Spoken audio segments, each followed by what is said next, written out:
As a five-star recruit coming out of high school, quarterback Josh Rosen committed to the UCLA Bruins. A shaky receiving core and offensive line, however, did not stop him from lighting up the scoreboard. During his time with the Bruins, Rosen threw for 59 touchdowns and 26 interceptions while leading UCLA to a bowl game. NFL scouts' eyes were quickly caught.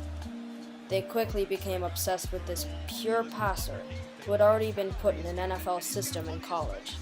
His touch, accuracy, timing, and mechanics made NFL execs and scouts drool. A good performance at the NFL Combine and the UCLA Pro Day boosted Josh Rosen to the front of many teams' draft boards in an already historically quarterback-heavy class. The Oakland Raiders have traded the 10th pick to the Arizona Cardinals.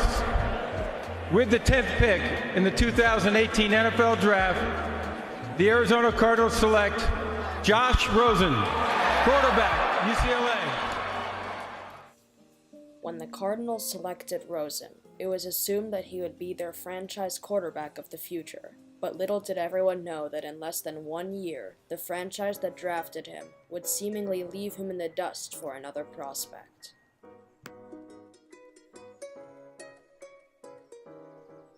In Rosen's first ever playing time in the preseason, he made one play that should stand out. He takes the snap, which is already a low one, and immediately feels the pressure coming from his left.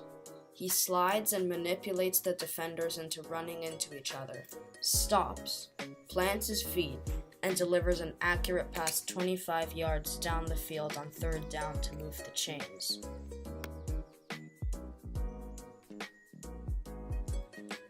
Fine, you can scoff and say, it's the preseason, you shouldn't judge him until he gets in an NFL game. I get this argument, but in their first preseason game, Deshaun Watson, Patrick Mahomes, and many others were not even close to how good they would become later in that same season. That Josh Rosen was already moving in the pocket like this is phenomenal and special from day one. Throughout his rookie season, Josh Rosen was plagued by his supporting cast. He had the worst offensive line in football, no wide receiver one, and even worse, his coaching staff did not do him any favors. His offensive coordinator, Mike McCoy, who has now been fired 3 times in 2 years, had the most unimaginative offensive possible. He didn't utilize David Johnson out of the backfield, something that would have really helped a young quarterback like Rosen. On top of that, he threw in the turnover when Mike McCoy was fired and Rosen had to learn a different offensive scheme on the fly in the middle of the season. No rookie quarterback would have succeeded in that situation. Despite this, we still saw flashes of what Rosen can become, and that's what I consider a successful rookie season, because hopefully, next year, that becomes more consistent, like what we saw from Patrick Mahomes, Deshaun Watson, Mitchell Trubisky. The Seahawks here are in a zone designed to trick Rosen, but he doesn't get tricked. Instead, with his eyes, he manipulates Earl Thomas, the future Hall of Famer, in order to set up an open window to Larry Fitzgerald. Fitzgerald, though, drops the pass. Rosen's first NFL start wasn't perfect, as he would occasionally force throws into coverage, or on this play just flat out miss the open man.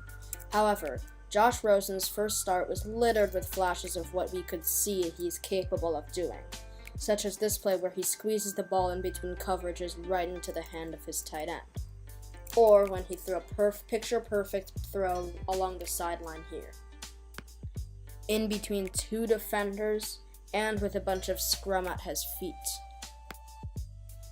In his first NFL start, his receivers were not able to catch the ball, like this example where J.J. Nelson drops a wide-open 58-yard touchdown. Rosen was also able to draw multiple pass interference penalties, like this one to Christian Kirk that would have been a touchdown. Rosen played like a veteran in that game, and he overcame drops by his receivers and bad play calling to lead his team to what would have been a victory if not for a missed game-winning field goal. Some of the throws he made were throws that only the top 10 quarterbacks in the NFL could make, and that he could do them in his first NFL start is flat out incredible. Rosen's first really bad game was against the Broncos, when the league's worst offensive line goes up against Bradley Chubb and Von Miller. A bloodbath is sort of expected, and that's exactly what happened.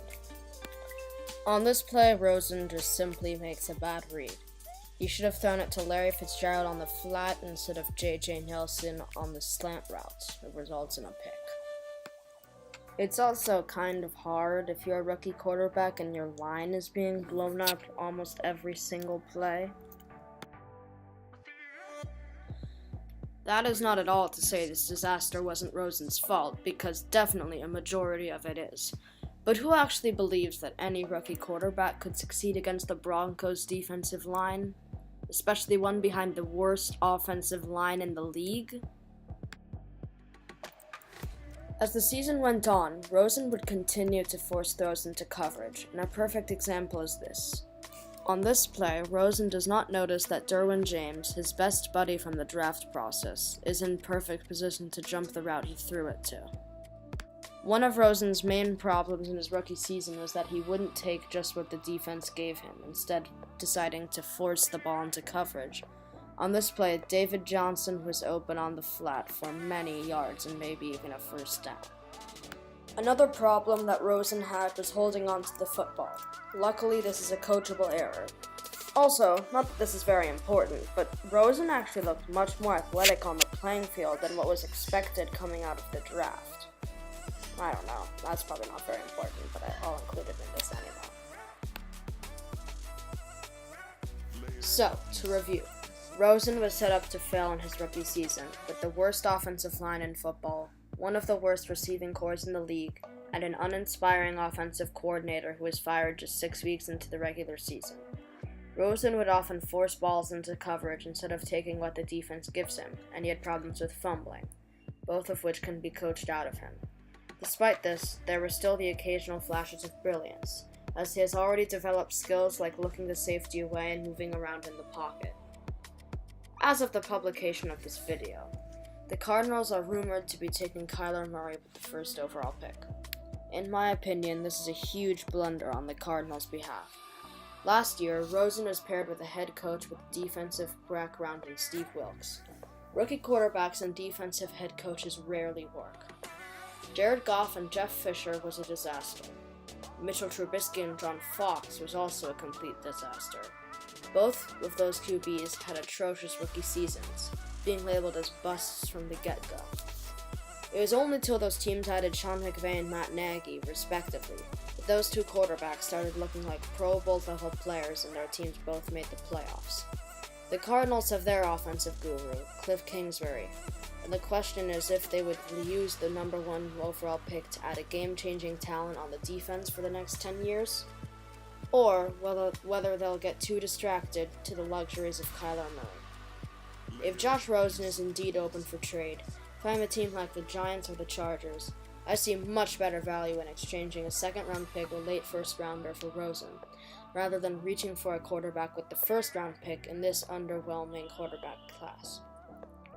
If Rosen is put on a team with half-decent players and an offensive mind, it's not a matter of if he becomes a Pro Bowl quarterback in this league. It's a matter of when.